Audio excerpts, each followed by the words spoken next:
बच्चों final exam, board exam का time अब बिल्कुल नज़दीक आ गया है, बट मैं देख रहा हूँ कई बच्चों में अभी भी काफ़ी फोबिया है, तो बिल्कुल घबराने की ज़रूरत नहीं है। ध्यान से देखिए, वीडियो मैंने आपके लिए बनाया। अगर आपके मन में कोई फोबिया है, कोई घबराहट है, तो इस वीडियो को पूरा ध्यान से देखिए। देखिए स्टूडेंट, आपके पास दो ऑप्शन है इस वक्त, टोटली दो ऑप्शन है आपके पास, ए ऑप्शन, एक बी ऑप्शन। पहले मैं ए ऑप्शन की बात कर रहा हूँ। ए ऑप्शन ये है कि अगर आपकी थोड़ी बहुत भी तैयारी है तो आपको बिल्कुल घबराने की ज़रूरत नहीं है। थोड़ी बहुत भी तैयारी है, थोड़ी बहुत मीन्स क्या होगा कि आपको पता है कि चैप्टर्स के कॉन्सेप्ट क्या हैं, कुछ क्वेश्चंस आपने क्लास में किए हुए हैं, कुछ क्वेश्चंस अपनी कोचिंग्स में घर पे किए हुए हैं, थोड़ा बहुत किया हुआ है, तो भी आप बहुत अच्छा कर सकते हैं। कैसे? देखिए, सबसे पहला काम आपको क्या करना है, जो बच्चे नहीं करते हैं, जो स्कूल के नोट्स हैं, स्कूल कॉपीज़ हैं, उनको उठा के सामने रखिए। हो सकता है आपका हिंदी इंग्लिश लैंग्वेज का पेपर है, सोशल स्टडी का है, तो उसकी रिगार्डिंग जो रहते हैं नोट्स, वो बच्चे ध्यान नहीं देते हैं। और टीचर्स, खास करके स्कूल टीचर्स का फोकस जो रहता है एग्ज़ाम पे रहता है, तो वो इम्पॉर्टेंट चीज़ें ही लिखवाते हैं। मैंने भी एज ए टीचर काम किया है, तो हम लोग चाहते हैं कि बच्चों के बेटरमेंट के लिए ज़्यादा से ज़्यादा वही चीज़ें कराएं जो एग्ज़ाम में आती हैं, और बच्चे उन कॉपीज़ को नज़रअंदाज कर देते हैं, खाली आगे इंपॉर्टेंट क्वेश्चंस क्या आएगा, क्या आने वाला है, उसी में लगे रहते हैं। तो आपको ये सब करने की अब ज़्यादा ज़रूरत नहीं है। अब आपको बिल्कुल धैर्य से उन कॉपियों को, उन कॉपीज़ में निकाल के जो जो टीचर्स ने फोकस किया है उनको देखिए, और उनके बारे में डिटेल आप बुक में ढूंढिए। अब बुक में जैसे बड़े आंसर्स हैं, तो उन बड़े आंसर्स को आपको क्या करना है, उनके पॉइंट्स को हाईलाइट करना है, मेन पॉइंट्स को।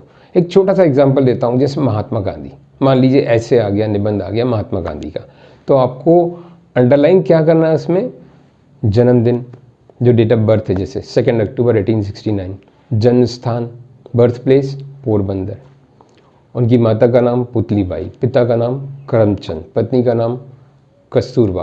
तो वो जो नाम है और जो डेट्स हैं उनको हाईलाइट करना है। हो सके तो उनको अपने पेपर पर लिख लीजिए, बस उनको अपने सामने पेश करके ऐसी चीज़ें रख लीजिए। जो बड़े बड़े एसेज हैं, उनके पॉइंट्स हैं, अपने दरवाजे पे कहीं टेबल पे पेस्ट करके रख लीजिए, उनको आते जाते देखते रहिए।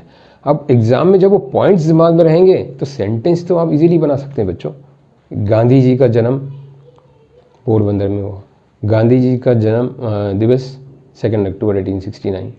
तो ये सब तो आप बना खुद ही सकते हैं। ये छोटे छोटे पॉइंट्स हैं जो आपको लगता है इंपॉर्टेंट एसेज और भी हैं, या सोशल स्टडी के कुछ ऐसे बड़े आंसर्स हैं, उनके पॉइंट्स आप दरवाजे पे, टेबल पे पेस्ट कर लीजिए।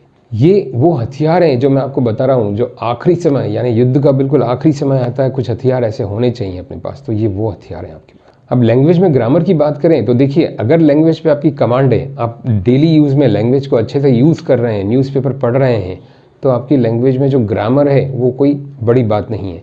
अब आपको खाली ग्रामर में छोटी छोटी चीज़ें देखनी है, क्योंकि लैंग्वेज को आप डेली यूज़ कर ही रहे हैं।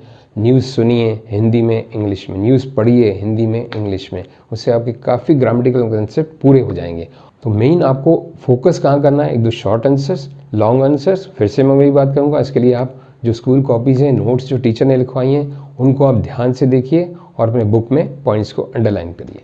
अब स्टूडेंट हम आते हैं ऑप्शन बी पे। देखिए ऑप्शन बी सिर्फ उनके लिए जो थोड़ी हिम्मत रखते हैं, जो दुनिया की परवाह नहीं करते हैं। क्या होता है स्टूडेंट, कभी कभी ऐसी स्थिति आती है कि ऐसा लगता है कुछ भी नहीं हुआ, ब्लैंक है, जीरो है, कुछ हो ही नहीं सकता। तो उस स्थिति में आपको एक अंदर निर्णय लेना है, एक संकल्प लेना है, डिटरमाइन होना है कि मुझे क्लास को रिपीट करना चाहिए। देखिए आपको घबराना नहीं है, ये कोई बड़ी बात नहीं है, दुनिया की परवाह आपको नहीं करना है। ऐसे कई एग्जाम्पल्स हैं, डॉक्टर्स हैं, रिसर्चर्स हैं, साइंटिस्ट हैं बड़े बड़े, जिन्होंने अपने जीवन में परिस्थितियों के चलते हुए कभी ना कभी रिपीट किया है, लेकिन आज कोई विश्वास भी नहीं करता। अगर वो बोलते भी हैं कि भाई मैंने अपने बोर्ड एग्ज़ाम में रिपीट किया था, तो कोई ध्यान ही नहीं देता इस बात को, क्योंकि आज वो बहुत सक्सेसफुल पोजीशन पे हैं। अभी आपको लगेगा ऐसा कि ये कैसा ऑप्शन है, ये तो मुश्किल है, क्या कहेंगे पेरेंट्स, रिश्तेदार, दुनिया, नहीं, लेकिन आपको अपना सोचना है। ऐसा नहीं होना चाहिए कि जैसे जैसे आपने बोर्ड क्लास फाइनल एग्ज़ाम पार किया, आपके परसेंटेज ऐसे ही आ गए और उसका कोई यूज़ भी नहीं रहा, तो उसका कोई फ़ायदा नहीं है।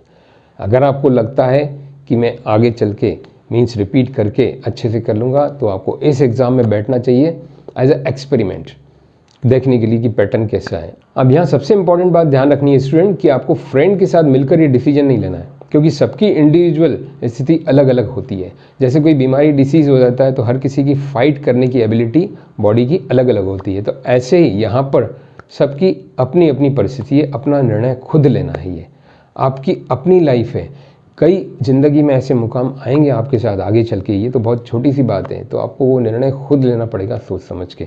तो आपको ये निर्णय खुद लेना है कि मुझे ऑप्शन ए यूज़ करना चाहिए। कब आपको, जब आपकी थोड़ी बहुत भी तैयारी हो, ऐसा लगता है कर लेंगे तो आप कर सकते हैं आराम से, कॉन्फिडेंट रहिए।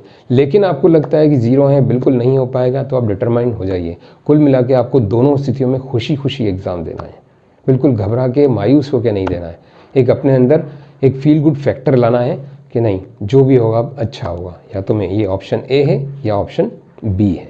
बस अंत में मैं ये कहना चाहूँगा आपसे कि न रुकिए न घबराइए, कुछ अलग करके दिखाइए, ताकि आप एक मिसाल बन जाएं, अपने जूनियर्स के लिए इंस्पिरेशन बन जाएं। All the best.